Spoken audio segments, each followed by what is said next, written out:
सांसद राजीव प्रताप रूडी की बड़ी मुश्किलें। कांग्रेस विधानमंडल दल के नेता अजीत शर्मा ने कार्रवाई की मांग की। 302 के तहत आपराधिक मामला दर्ज कराने की कही बात। एम्बुलेंस मामले पर जाप कार्यकर्ताओं ने दिया धरना। जाप सुप्रीमो पप्पू यादव पर हुए केस का किया विरोध। सांसद राजीव प्रताप रूडी पर कार्रवाई की मांग की।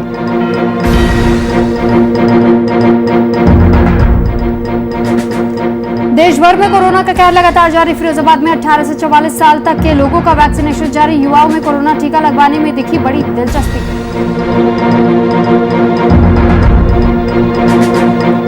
कोरोना मरीजों को लेकर सुल्तानपुर प्रशासन हुआ सख्त।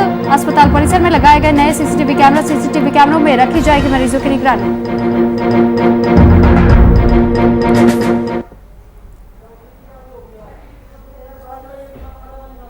नमस्कार, आप देख रहे हैं वीआईपी न्यूज। आपके साथ मैं हूं सुरभि तिवारी।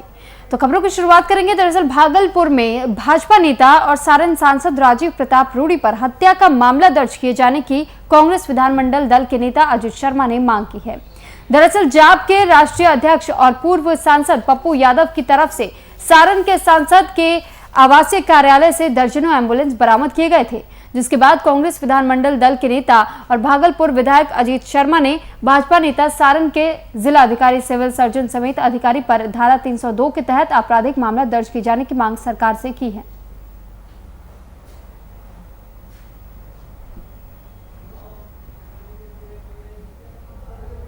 सवाल पे अभी मैं सब मीडिया चैनल्स पे देख रहा था पूर्व सांसद पप्पू यादव का बयान, जो अभी सांसद हैं आपके सारण जिला के आपके जो सांसद हैं राजीव प्रताप रूडी जी, वो बड़ा ही आराम से कह रहे हैं कि मैंने 80 एम्बुलेंस खरीदा। उस सांसद को, पूर्व सांसद को पता नहीं है जिसमें कि 56 कार्यरत है। आप तो यह पहले बताइए कि कैसे यह खरीद होता है, सिस्टम क्या है, विधायक और सांसद कैसे खरीदते हैं। हम लोग सिर्फ अनुशंसा करते हैं। आप क्या फंड का क्या नाम है आप लोग जानिए, पूरे जनता को जानने का अधिकार है। संसद सदस्य स्थानीय क्षेत्र विकास योजना के तहत सांसद को सिर्फ अनुशंसा करना है। खरीदारी कैसे होती है? 3 सदस्य की समिति बनती है, उसमें जिला अधिकारी हो सकते हैं, योजना पदाधिकारी, दोनों में कोई अध्यक्षता कर सकते हैं। सिविल सर्जन उस जिला में जो है वो सदस्य होंगे। तीसरा डिस्ट्रिक्ट मजिस्ट्रेट जिस पदाधिकारी को नॉमिनेट करेंगे, वो 3 सदस्य उसकी खरीद बिक्री करेंगे। और जो खरीदने के बाद यह सिविल सर्जन चिकित्सक पदाधिकारी के अधीन होगा।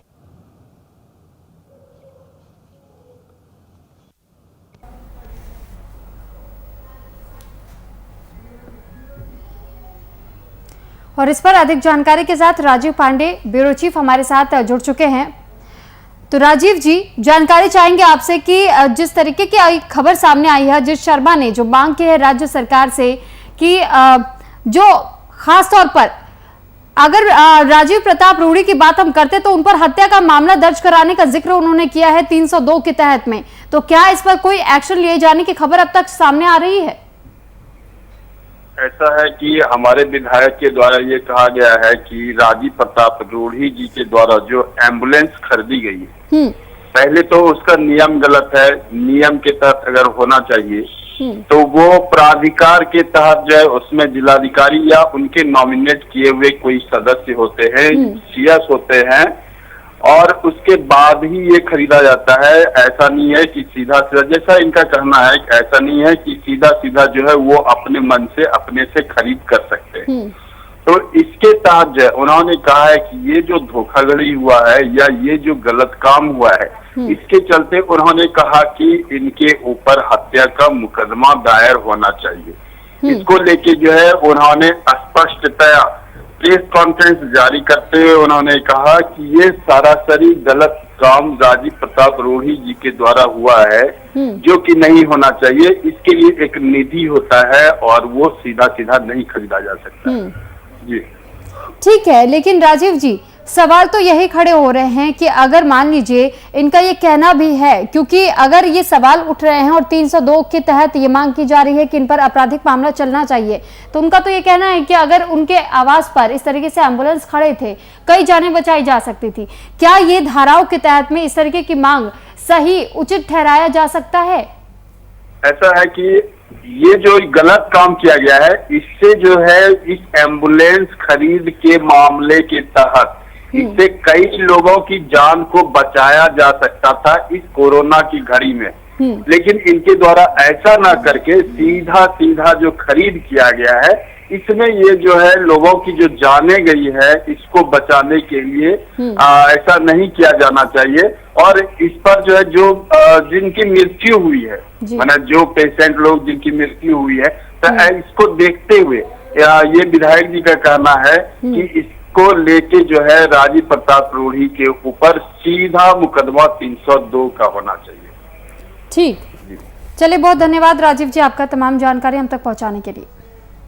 तो भागलपुर में बीजेपी नेता और सारण सांसद राजीव प्रताप रूढ़ी पर हत्या का मामला दर्ज किए जाने की कांग्रेस विधानमंडल दल के नेता अजय शर्मा ने मांग की। अब देखना यह होगा कि क्या जिस तरीके की मांग रखी गई है राज्य सरकार से, इस पर राज्य सरकार का फैसला क्या होता है। तो पूर्व स्वास्थ्य मंत्री तेज प्रताप यादव अचानक पटना के गर्दनी बाग हॉस्पिटल और सिविल सर्जन कार्यालय पहुंचे, जहां तेज प्रताप यादव ने सिविल सर्जन कार्यालय और गर्दनी बाग अस्पताल का निरीक्षण किया। इस दौरान अस्पताल के मेन गेट पर ही पीपीई किट फेंका मिला और अस्पताल के अंदर का ऑफिस भी बंद पड़ा मिला, जिसके बाद तेज प्रताप यादव ने मुख्यमंत्री नीतीश कुमार और बिहार के स्वास्थ्य मंत्री मंगल पांडे पर तंज भी कसा। इतना ही नहीं, उन्होंने दोनों से इस्तीफा देने की बात भी कह दी। नहीं, ये तो गेट बंद है, उसमें ताला लगा। विधानसभा से और हम लोगों ने छात्र के टीम के माध्यम से और उनके माध्यम से डॉक्टर साहब के माध्यम से हम लोग इसका ऑक्सीजन का व्यवस्था कराने का काम कर रहे हैं और लोगों तक पहुंचाने का काम कर रहे हैं। आज लालू जी के साथ मीटिंग हुई थी, लालू जी मीटिंग पर नहीं, मीटिंग अभी लगातार इस पर चल रही है।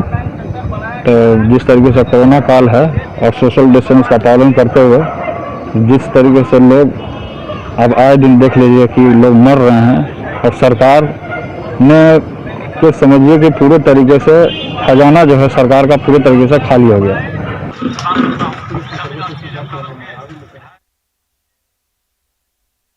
सारण के सांसद राजीव प्रताप रूढ़ी के घर पर कतारों में एम्बुलेंस लगी हुई थी, जिसका पर्दाफाश जाप सुप्रीमो पप्पू यादव ने किया, जिसके बाद खुद ही पप्पू यादव पर केस हो गया।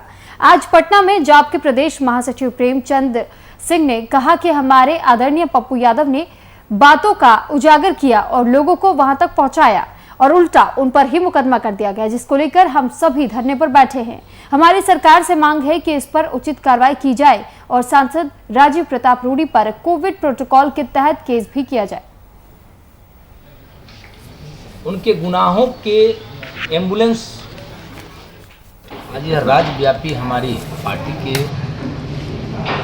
युवा इकाई और छात्र इकाई के द्वारा ज्ञात होगा आपको। ठीक आज से 2 दिन पहले हमारे आदरणीय राष्ट्रीय अध्यक्ष माननीय पप्पू यादव जी ने सारण के अमनौर सारण सांसद राजीव प्रताप रूढ़ी के निजी कार्यालय कैंपस, जिसे तथाकथित अस्पताल का उन्होंने नाम रखा, उनके गुनाहों के एम्बुलेंस पर से चादर हटाया था और पूरे देश और दुनिया को बताया था इस वैश्विक महामारी कोरोना काल में एक एम्बुलेंस 10 किलोमीटर पर जहां 30,000 किराया ले रही है, एम्बुलेंस के अभाव में लोग रिक्शा, साइकिल और मोटरसाइकिल पर परिजन को अस्पताल पहुंचा रहे हैं।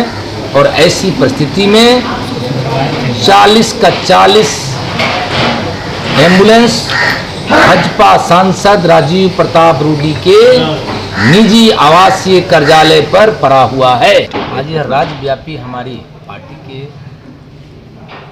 युवा इकाई और छात्र। और इस पर अधिक जानकारी के साथ अनुप्रकाश संवाददाता हमारे साथ फोन लाइन पर जुड़ चुके हैं। अनु, जानकारी चाहेंगे आपसे कि ये जो मामला बताया जा रहा है कि जब ये पूरा मामला सामने आया था कि किस तरीके से एम्बुलेंस को अपने घर पर यानी अपने आवासीय जो क्षेत्र उनका बताया जा रहा था वहां पर 80 के करीब एम्बुलेंस को रखा गया था राजीव प्रताप रूढ़ी की तरफ से, लेकिन जब सवाल खड़े किए जाप अध्यक्ष पप्पू यादव ने तब उन पर ही उल्टा एफआईआर दर्ज करा दी गई। अब इसको लेकर के मांग भी उठ रही है कि ये गलत तरीके से एफआईआर दर्ज करवाई गई है, तो क्या इस मामले में कोई सुनवाई हो रही है? क्या इस एफआईआर को खारिज करने की बात चल रही है? देखिए सभी, जिस तरह का जो घटना सामने रूडी साहब का जो सामने उजागर किया गया पप्पू यादव जी की तरफ से, उसको लेकर जो है उन्हें धमकी भरा कॉल भी उनके निजी जो उनके रूडी जी के जो नजदीकी आदमी लोग हैं उनको पप्पू यादव के आदमी को जो है कॉल करके धमकाया जा रहा है। और साथ में ये भी बोला जा रहा है, जिसको लेकर आज 1 दिवसीय धरना जो है जाप के प्रदेश सचिव जो है आपको प्रेमचंद जी के द्वारा 1 दिवसीय धरना दिया गया। उसमें उन्होंने साफ तौर पे ये मांग की है कि जिस तरह का उनपे ये जो केस किया गया है उसको लेकर सरकार उन्हें न्याय दे और सरकार के जो है इस तरह का जो केस किया गया उसको वापस लिया जाए, जो कि इस तरह का जो केस है ये नहीं होना चाहिए था, क्योंकि उन्होंने ही इस घटना को उजागर किया और जो है जनता के बीच इसे लाया है। तो जो उन्होंने किया उस तरह का नहीं होना चाहिए था। ठीक है। वैसे अनु प्रकाश जी, सवाल तो राजीव प्रताप रूडी पर भी खड़े हो रहे हैं और ये कहा जा रहा है कि कोविड प्रोटोकॉल के तहत उन पर भी मुकदमा किया जाना चाहिए, तो क्या इसको लेकर के अभी तक कोई बात आगे बढ़ी है?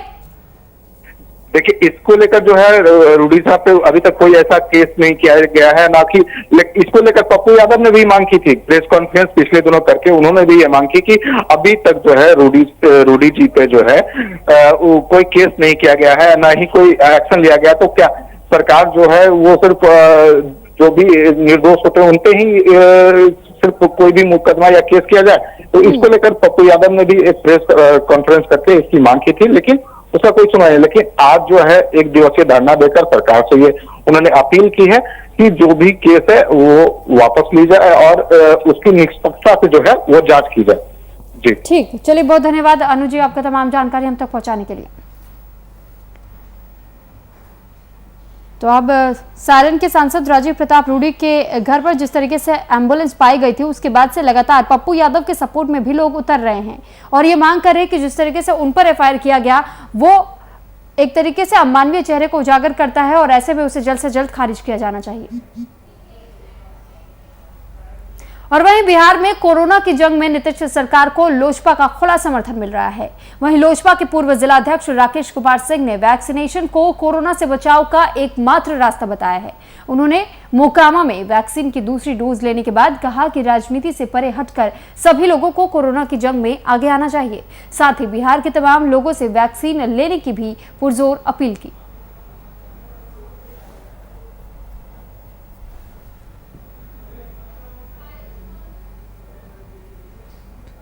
वैक्सीन लेने आए हैं, डबल डोज वैक्सीन लेने आए हैं, डबल डोज वैक्सीन लेने आए हैं, डबल डोज वैक्सीन लेने आए हैं, डबल डोज वैक्सीन लेने आए हैं, डबल डोज। तो वहीं कृषि मंत्री बादल पत्रलेखा ने बीती रात सीएचसी जरमुंडी का औचक निरीक्षण किया, जहां जनरल वार्ड, इमरजेंसी वार्ड के मरीजों से मिलकर उनका हालचाल जाना। निरीक्षण के दौरान सीएचसी के ड्यूटी पर प्रतिनियुक्ति डॉक्टर अनीश कुमार और उमाशंकर कुमार से कोरोना से बचाव हेतु की जा रही कार्यों की समीक्षा भी की और साथ में सभी को कोविड-19 के खिलाफ एकजुट होकर कार्य करने का निर्देश दिया गया।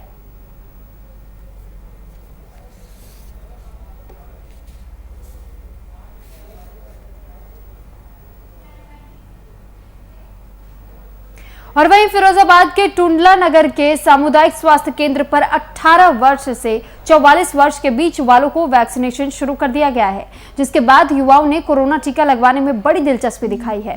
बता दें कि सीएचसी पर युवा कोरोना संक्रमित होने के डर से भी वो जल्दीबाजी में नजर आ रहे हैं और टीका लगवाने के लिए ऑनलाइन पंजीकरण भी अब करते हुए नजर आ रहे हैं।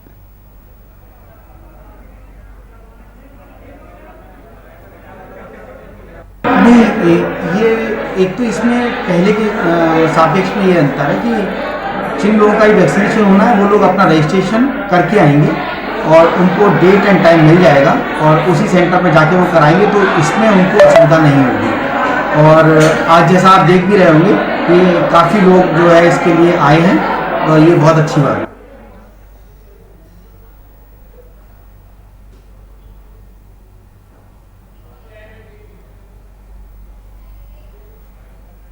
और वहीं शाहजहांपुर में कैबिनेट मंत्री सुरेश खन्ना ने 18 साल की उम्र के लोगों के टीकाकरण का शुभारंभ किया। इस दौरान उन्होंने बताया कि कोरोना के 78,000 केसों में आई है अब तक। साथ ही 77% रिकवरी रेट भी बढ़ा है। वहीं उन्होंने कहा कि इम्यूनिटी कम होने से कोरोना का प्रभाव बढ़ रहा है। फिलहाल सरकार पूरी तरह से कोरोना के फैलाव को रोक रही है। लगातार जो कल तक की फिगर है वो 2,33,000 हमारे पॉजिटिव केसेस रह गए। पहली तारीख को 30 अप्रैल को 3,10,000 केसेस थे। कल 78,000 केसेस कम हुए हैं और आज 78,000 केसेस की कमी आई है।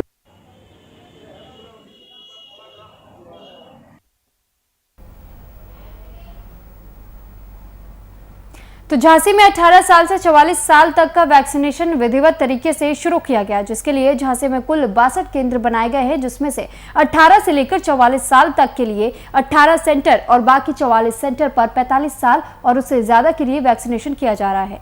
सभी केंद्रों पर कोविड-19 गाइडलाइंस का पालन किया जा रहा है। मौके पर जिला अधिकारी झांसी आंध्रा वामसी ने बताया कि इस सप्ताह 12,000 फाइल प्राप्त हुई है, जिनका उपयोग वैक्सीनेशन में किया जाएगा। साथ ही विधायक रवि शर्मा ने बताया कि वैक्सीन ही एकमात्र बचाव है, क्योंकि वैक्सीन की कोरोना से लड़ाई का मुख्य उसे हथियार माना जा रहा है।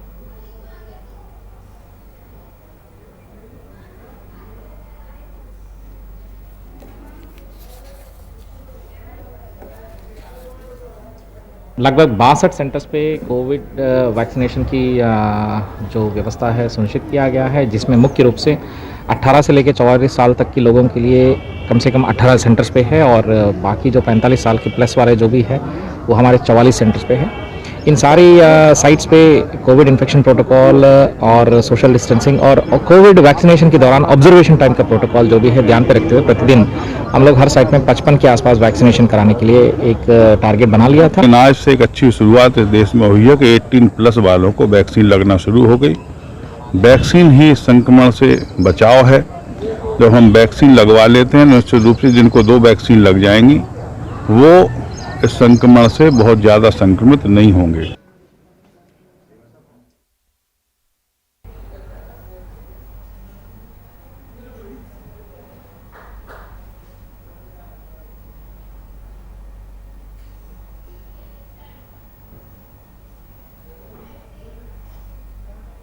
मुजफ्फरपुर जिले में अपराधियों के मंसूबे पर पुलिस ने पानी फेर दिया है। जिले के सकारा थाना क्षेत्र में हथियार के साथ बदमाश हत्या के लिए जुटे हुए थे, जिसकी सूचना पुलिस को मिली गई और हत्या की एक बड़ी साजिश को नाकाम कर दिया गया। जानकारी के अनुसार एक शख्स की हत्या करने के आरोप में 4 अपराधी को हथियार के साथ में गिरफ्तार किया गया है।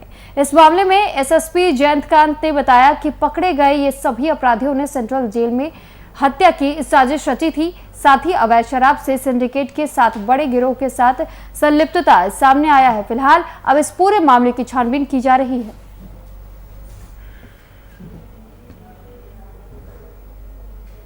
अभी तक के जो हम लोग के पास में सूचना मिली है, इसमें 4 लोगों को अरेस्ट किया गया है, क्योंकि हथियारों के साथ में एक व्यक्ति की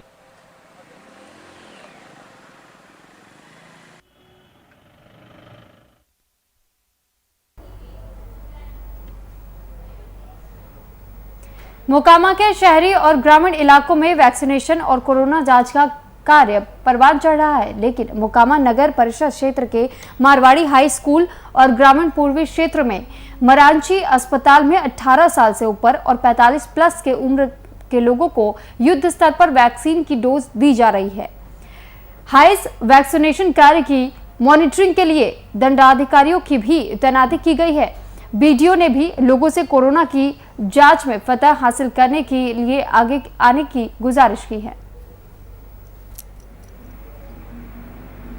जैसा सबको ज्ञात है कि कल रविवार से ही 18 वर्ष से ऊपर और जो 45 वर्ष के नीचे के लोग हैं जिनका रजिस्ट्रेशन हुआ है कोविड के साइट पर, उनका वैक्सीनेशन शुरू है। इसके अलावा जो 45 वर्ष से ऊपर हैं वो आधार कार्ड लेकर डायरेक्ट वैक्सीनेशन करवा सकते हैं। वर्तमान में मारवाड़ी हाई स्कूल में 2 टीम लगा हुआ है जो अलग अलग दोनों वर्ग के लोगों का वैक्सीनेशन कर रहा है। तो इसके अलावा मराठी में भी एक टीम लगी हुई है और जो टेस्टिंग का जहाँ प्रश्न है वो जो रेफरल अस्पताल मोकामा है वहाँ किया जा रहा है।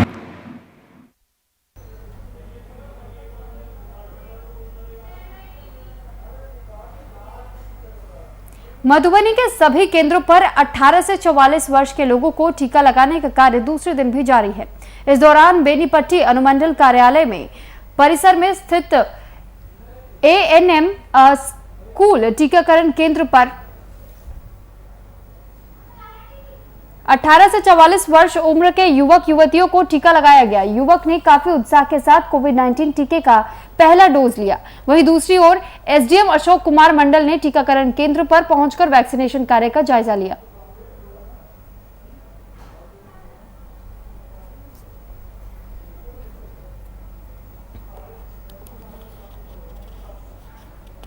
कुछ अलग नहीं लग रहा है, मतलब अच्छा महसूस कर रहे हैं या फिर कुछ अंदर से कुछ लग रहा है? नहीं, अच्छा महसूस कर रहे हैं। हाँ।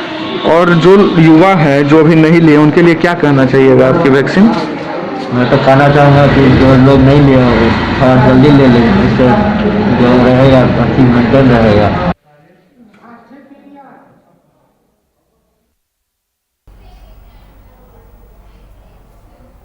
कोरोना वायरस और वैक्सीन को लेकर गलत अफवाह फैल रही है, जिसे सुनते हुए रामगढ़ मुक्तिधाम के संस्थापक समाज सेवक कमल बगड़िया की पोती भारतीय बगड़िया ने मात्र 13 साल की उम्र में एक गीत लिखा है और साथ ही उस गीत को गाकर जनता को सोशल मीडिया के माध्यम से जागरूक करने की कोशिश की है। उसने इस गीत में बड़े बुजुर्गों से अनुरोध किया है कि वैक्सीन अवश्य लगवाए। वैक्सीन आपका कोरोना वायरस के खिलाफ रक्षा कवच है। वहीं इस गीत की प्रशंसा झारखंड के अलावा दूसरे प्रदेश में भी खूब हो रही है। कोरोना को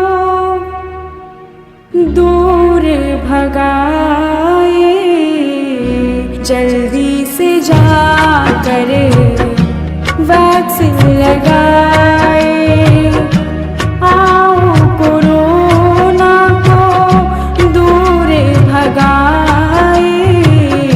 जल्दी से जाकर वैक्सीन लगाए।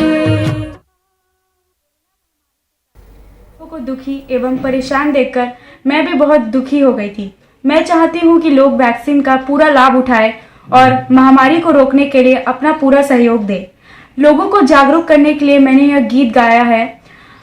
यह गीत आप अपने फ्रेंड्स रिलेटिव्स को शेयर कीजिए और उन्हें वैक्सीन लगाने के लिए प्रेरित कीजिए। उम्मीद है आपको यह मेरा गीत पसंद आया। धन्यवाद।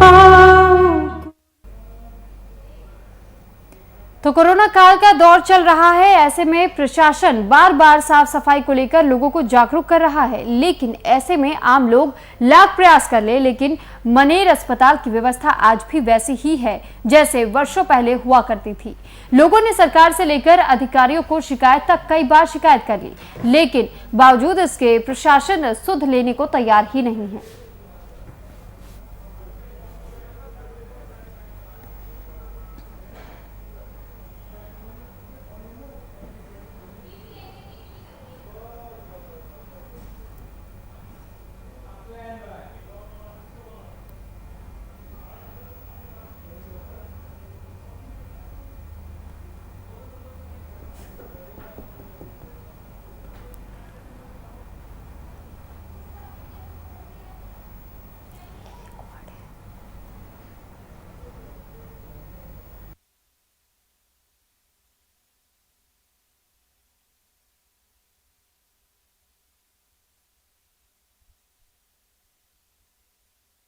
ये तस्वीरें आपको दिखा रहे हैं कि किस तरीके से लगातार शिकायतें सामने आ रही थी। प्रशासन से बार बार इसकी शिकायत की जा रही थी कि मनेर में ये जो अस्पताल स्थित है, यहाँ पर किस तरीके से कूड़ा कचरे का अंबार हमेशा लगा रहता है। इसकी जल्द से जल्द सफाई की जानी चाहिए, लेकिन वहीं दूसरी ओर ये देखा जा रहा है कि कैसे यहाँ अब भी जस का तस ही अस्पताल का नजारा देखने को मिलता है।